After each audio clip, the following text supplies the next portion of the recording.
what does legacy mean to you? And as far as legacy and generational wealth, how important is that to you? And in creating your products. Man, I'm gonna try to sum that up, man, because that's been the biggest piece of my life. I feel like everybody at some point kind of finds their purpose in life. And prior to, I think I had my son when I was 20.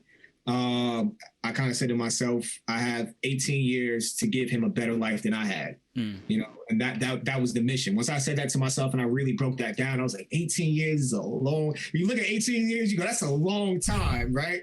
So I kind of said to myself, I was like, I got 18 years to kind of give him a better life in all aspects of it. So that's just kind of been my mission.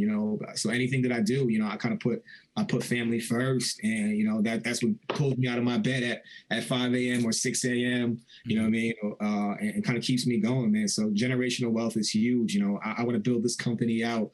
You know what I mean? So I can pass this down to my son, my legacy, or my sisters, my nieces, my nephews. Like I want them to be a part of the advisory board and things like that. Like early on, I've been having people ask, like, do you want to sell out do you want to sell the company? And I'm like, no, man, I don't want to sell a company. Like, I want this to, kind of carry on for generations, man. So it's a huge part of the brand. And that's why it was very important to name it that way.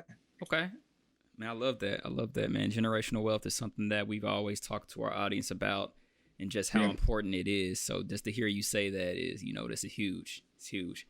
I think culturally right now, more than ever, we're kind of waking up and realizing the space of ownership.